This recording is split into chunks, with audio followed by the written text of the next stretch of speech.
Ouvir imagens com Gisele Beigelman. Professora, o PL 529 está sendo muito discutido na universidade. Poderia falar a respeito?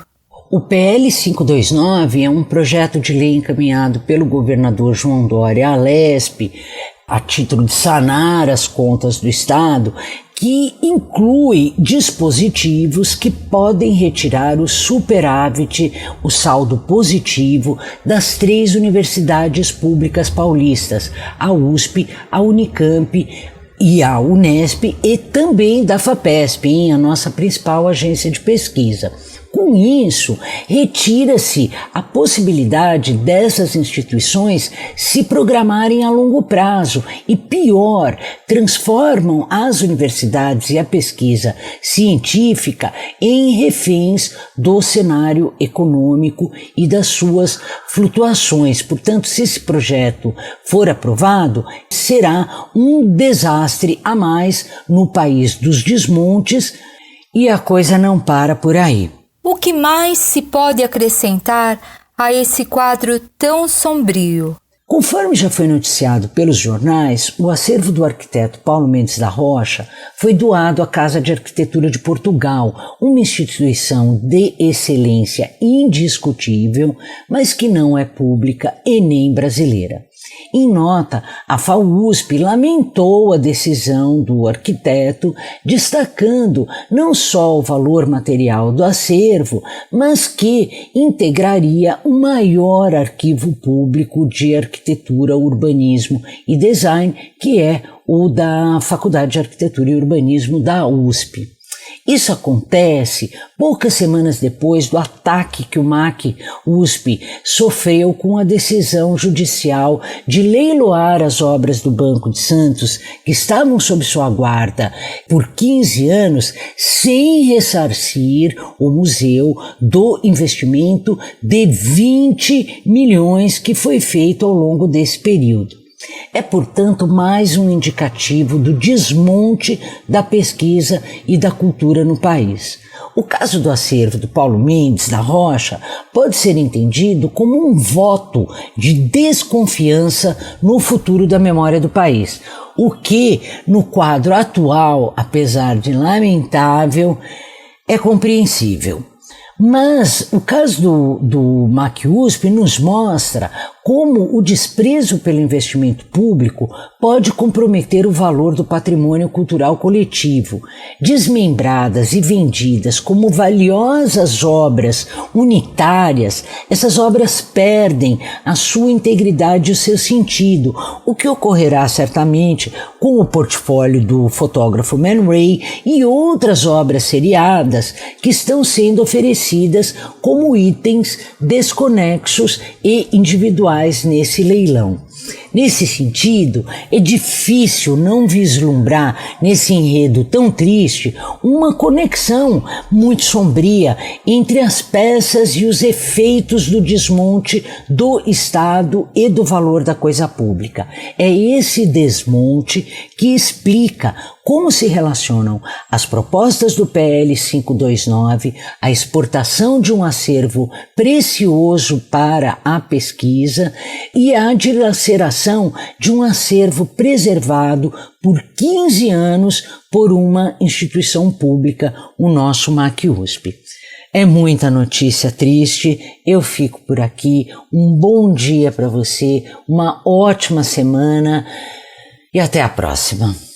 A professora Gisele Beigelman conversou comigo, Leila Kiyomura, para a Rádio USP. Ouvir imagens com Gisele Beigelman.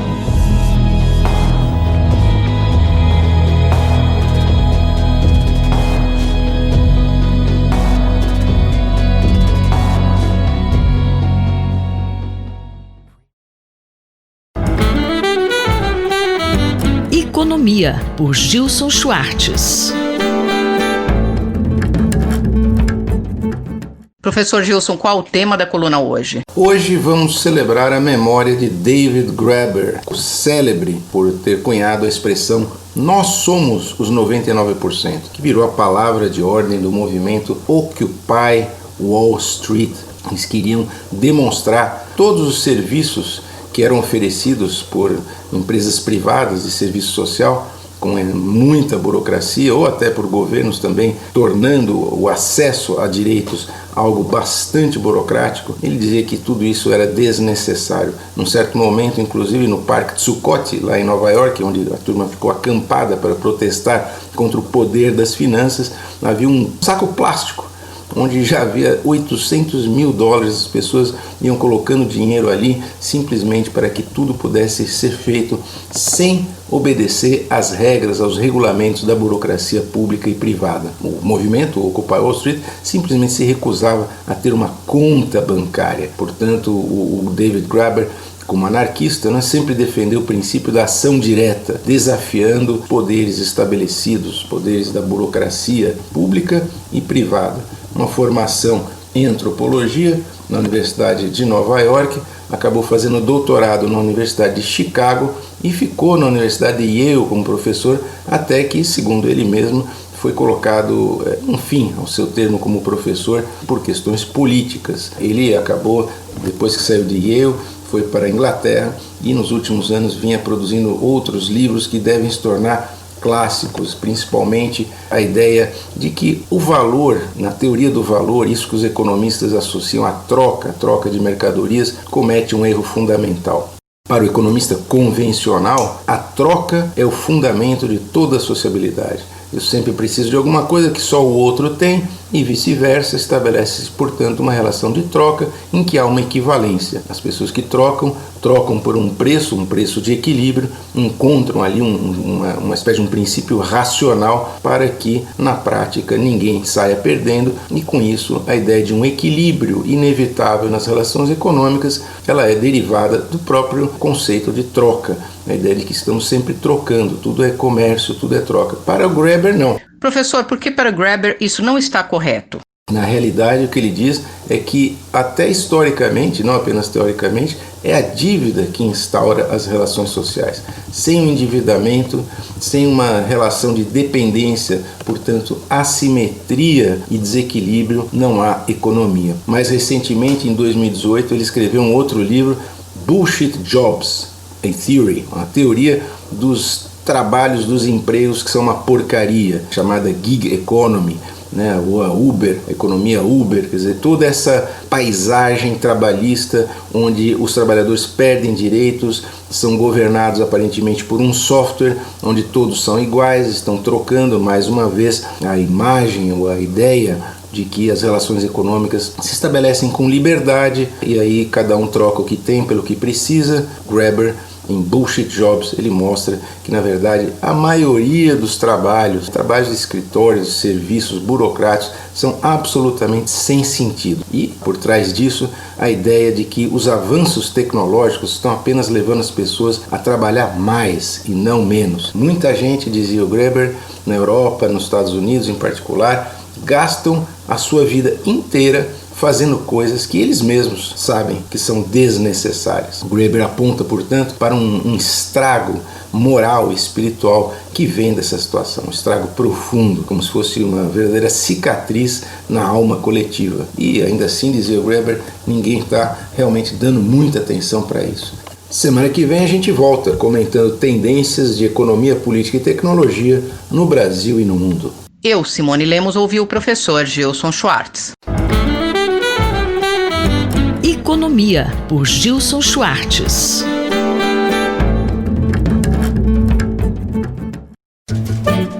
Horizontes do Jornalismo, por Carlos Eduardo Lins da Silva. Professor Carlos Eduardo, um artigo publicado semana passada no New York Times e reproduzido no Estadão posteriormente trouxe uma discussão interessante sobre o papel do jornalista, que, se não deve ser visto como inimigo, também não deve ser o salvador. Qual a sua opinião sobre isso? Pois é, Márcia, nós já conversamos algumas vezes sobre assuntos correlatos a esse. O jornalismo vive desde o começo deste século e principalmente agora, depois da vitória de Trump nos Estados Unidos e de Bolsonaro no Brasil, um dilema grande que pode fazer com que os cânones que a profissão seguiu durante um século sejam alterados. Porque os principais, os melhores jornais e veículos informativos, tanto do Brasil quanto dos Estados Unidos, estão aparentemente caminhando para uma linha de enfrentamento pessoal com os presidentes que são inimigos ostensivos da imprensa independente. E eu acho que, no caso do Trump, já ficou mais ou menos demonstrado que isso não tem grande eficácia do ponto de vista de um combate que seja bem sucedido para retirar do presidente o poder que ele tem de dominar o debate público. Então eu acho que nós, jornalistas, estamos com frequência caindo numa armadilha de fazer o jogo que mais interessa àquele que nos quer derrotar e que mais ou menos tem conseguido, quase que sistematicamente. Eu acho que o artigo a que você se refere, do Ben Smith, que, como você disse, foi publicado em português no Brasil pelo jornal Estado de São Paulo, deveria ser matéria de leitura obrigatória de todos os jornalistas para que eles reflitam sobre o que está acontecendo e sobre qual é a melhor maneira de lidar com esse problema. Nós estamos caindo muito na armadilha de focar mais nas falas desses dois personagens, seja Trump ou Bolsonaro, e menos nos ataques concretos de ambos contra a democracia? É isso mesmo, não só os ataques reais contra a democracia, mas também as suas políticas públicas. O presidente Bolsonaro chama os jornalistas de bundões. E aí, durante dias, quase todos os comentaristas, quase todos os colunistas só tratam desse assunto. E se esquecem de dar a mesma ênfase para as políticas econômicas, sanitárias, fundiárias, sociais, que estão sendo praticadas por esse governo, que estão praticamente destruindo o país. Gasta-se um tempo, um esforço, uma energia, um espaço enormes para os destempérios verbais do presidente. E isso não implica minimamente em perda de prestígio dele diante dos seus eleitores e seguidores. O jornalismo não consegue tirar um eleitor do presidente Bolsonaro, assim como nos Estados Unidos também não consegue tirar um eleitor do presidente Trump. Alguma coisa não está indo bem se o objetivo é ter o presidente Bolsonaro ou o presidente Trump como inimigo e, se possível, derrotá-lo. A estratégia que está sendo usada não está indo bem. O problema é que isso não só não está indo bem em relação a esses dois personagens especificamente, mas isso provavelmente não estará indo bem para muitos dos adversários da democracia, para muitos dos adversários das políticas sociais mais progressistas. Nós precisamos pensar mais a respeito desses assuntos. Eles são sérios e eles estão colocando a nossa atividade profissional numa situação em que vai ter que se decidir o que é para ser feito, se é para voltar para o jornalismo do século XIX, em que os jornais eram todos partidários e se assumiam como tal, ou se é para continuar tentando se fazer o jornalismo que persegue a verdade factual, que persegue a objetividade possível. Não sei o que é melhor. Só sei que do jeito que está sendo feito o jornalismo atualmente em relação a esses dois personagens, não está sendo bem sucedido. O jornalista e professor Carlos Eduardo Lins da Silva, colunista da Rádio USP, conversou comigo, Márcia Blasques. Horizontes do Jornalismo, por Carlos Eduardo Lins da Silva.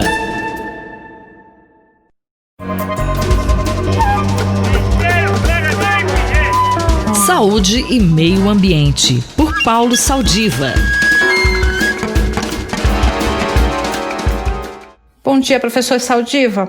O inverno está acabando e, com o calor chegando, a tendência das pessoas saírem de casa e deixarem o isolamento social será um desafio para os profissionais de saúde? Olá, Cinderela, olá, ouvintes da Rádio USP. É sempre bom estar aqui nesse espaço falando sobre meio ambiente e saúde. O calor está chegando, dias mais longos, luminosos, e isso cria aquele desejo de sairmos, encontrarmos a natureza, encontrarmos pessoas que há tanto tempo não vemos. É natural o desejo que voltássemos a viver como antes, ao que era normal, e isso tem se refletido no progressivo enfraquecimento do isolamento social. O testemunho eloquente das praias lotadas, dos parques, a vontade de sair e festejar um encontro, quebrar a solidão, se manifesta em vários níveis. As festas nas comunidades mais carentes, nas ruas, que não têm, por exemplo, TV a cabo, não tem a capacidade de se relacionar eletronicamente, a única opção é sair nas ruas e dançar, ou nas festas, nos pancadões. Tudo isso tem acontecido cada vez mais. Bom, esse é um desejo natural, mas ao mesmo tempo, nós que trabalhamos na área da saúde, principalmente aqueles que estudam a biologia da interação entre o SARS-CoV-2 e nossos tecidos, nos deparamos com um agente infeccioso altamente eficiente, tanto para contágio como para provocar uma doença sistêmica com afecção de múltiplos órgãos. Felizmente são nos casos graves, mas quando isso ocorre, a doença é muito agressiva e promove tanto uma alta mortalidade e pode deixar complicações e sequelas para aqueles que sobrevivem. Professor, como médico e atuando na linha de frente contra a Covid-19, qual é a sua mensagem para esse momento? Eu gostaria simplesmente, nesse momento, de mostrar que, e não quero fazer censura a quem queira se divertir após 6 meses de isolamento, mas lembrar que ainda temos uma doença causada por um vírus que circulará até que surja uma vacina eficiente por mais alguns longos meses. Seria muito trágico se os casos voltassem a subir, como fizeram no início da pandemia. Nós estamos atingindo um platô com tendência à queda. Seria importante que fizéssemos um esforço a mais para continuar nessa marcha virtuosa e aguardar um futuro melhor e um futuro que permita que possamos usufruir a bela natureza desses dias com muito mais segurança. É o que eu tinha para hoje, Cinderela, e um abraço a todos os ouvintes da Rádio USP. Eu sou Cinderela Caldeira e conversei com o professor Paulo Saldiva para a Rádio USP. Voltamos na próxima semana. Saúde e Meio Ambiente, por Paulo Saldiva.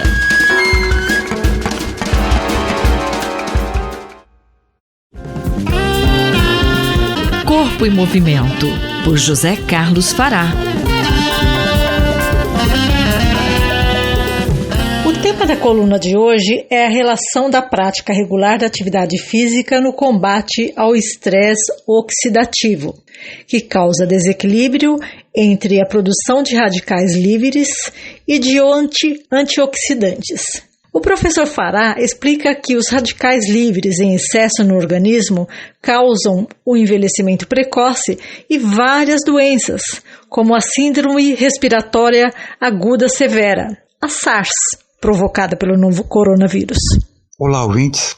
Após 4 meses de quarentena, é muito comum e esperado o cansaço que todos nós sentimos de ficarmos tanto tempo em isolamento social. A ansiedade e angústia que causa é muito grande e nos leva a várias atitudes que vão desde decidir de forma individual, assumir o risco de ficarmos doentes e decretar o fim do isolamento por conta própria, até o negacionismo, desacreditando nas recomendações dos especialistas em saúde. Temos lido, ouvido e assistido, através da imprensa e de redes sociais, uma multidão de pessoas que decidiram sair de casa e irem para a rua, se aglomerando, não usando máscaras e a higienização adequada. As ruas ficam lotadas, bares, restaurantes, parques esportivos, praias e o transporte coletivo, entre muitos outros. Mas entre as pessoas que ainda cumprem as regras de isolamento e as que não estão cumprindo, o estresse causado pela decisão é o mesmo, porque esta decisão de sair e ter a pseudo-sensação de liberdade e correr riscos, e a de ficar em casa, é muito difícil, e o estresse causado só traz malefícios à nossa saúde. Como já comentado nesta coluna, a prática da atividade física faz bem à nossa saúde. A sensação de bem-estar logo após a prática, ela é logo percebida. Agora, o estresse que causa desequilíbrio entre a produção de radicais livres e a produção de antioxidantes que combatem esses radicais é muito importante. Os radicais livres em excesso levam à destruição de células, podendo causar várias doenças e o envelhecimento precoce. É chamado de estresse oxidativo. Há vários trabalhos publicados que demonstram que a atividade física reduz o estresse oxidativo, trazendo equilíbrio e prevenindo doenças, principalmente a síndrome aguda respiratória severa, que é a SARS, muito conhecida hoje, que pode se desenvolver em alguns casos após o contágio pelo coronavírus, que é o Covid-19. O exercício regular e principalmente aeróbio estimula a produção de antioxidantes que combatem os radicais livres. Independente de nossa decisão de ficar em casa ou sair, devemos fazer atividade física. Professor, qual orientação daria às pessoas que optaram por sair de casa sem segurança? Apesar de entender que é uma decisão pessoal e também entender que não é só eu me arriscando quando tomo uma decisão, mas também colocando outros em risco, acredito que devemos ter mais paciência e aproveitar a flexibilização com mais cautela, para que possamos aproveitá-la e não deixar de atender para as regras de distanciamento e higienização.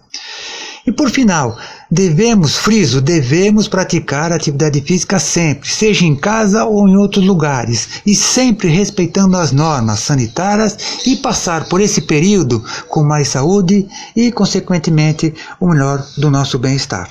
Este é José Carlos Fará, falou comigo, Ivanir Ferreira, para a Rádio USP. Anote aí, se você tiver alguma dúvida ou queira mandar alguma sugestão para essa coluna, envie um e-mail para ouvinte@usp.br, aos cuidados do professor Fará. Corpo em Movimento, por José Carlos Fará.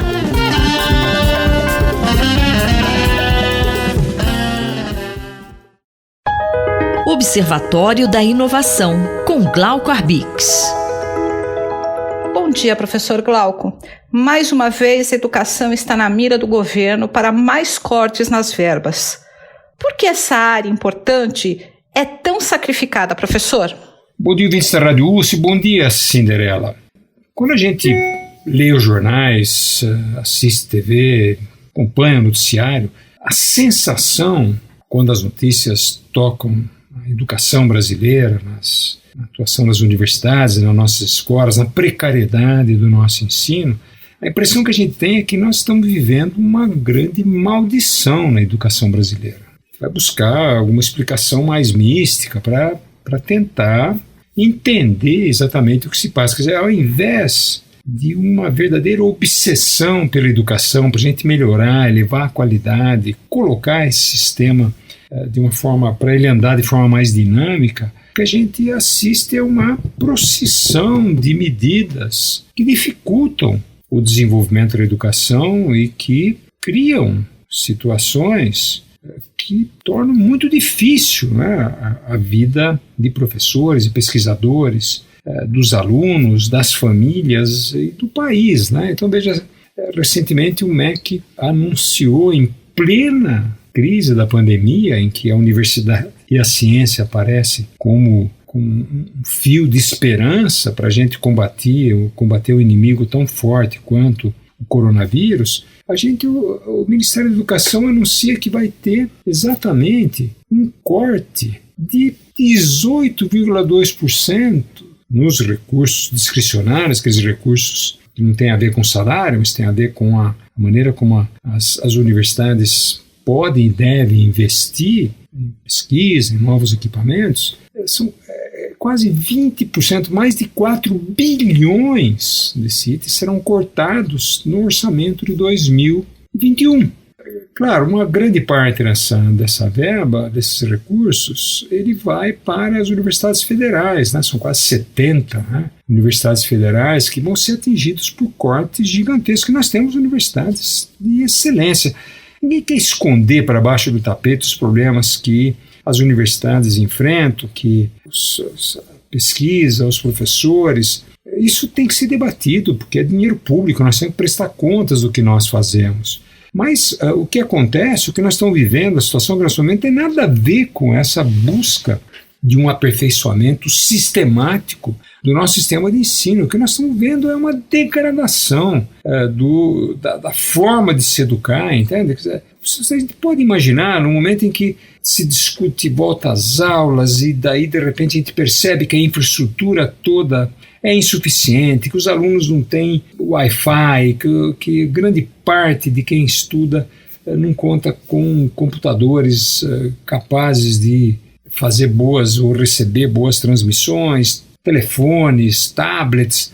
Nós estamos tendo um corte generalizado. Professor, qual é a explicação do governo para os cortes? A explicação é nós temos dificuldades. Claro, todo mundo tem dificuldade. O problema é saber que em meio às dificuldades e com carência de recursos, quais são as prioridades do país.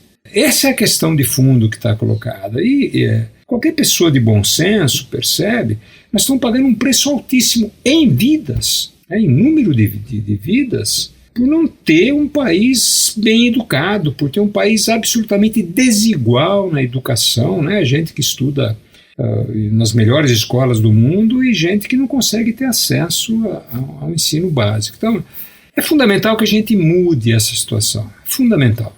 E olhar um governo que prometeu muita coisa na educação e que faz muita coisa contra a própria educação. É preciso muita coragem, né, para enfrentar a situação. Coragem para todos nós. Mais informações sobre inovação estão disponíveis no site Observatório da Inovação do Instituto de Estudos Avançados da USP, oic.unap.usp.br. Eu sou Cinderela Caldeira e conversei com o professor Glauco Arbix para a Rádio USP. Até a próxima semana. Observatório da Inovação, com Glauco Arbix.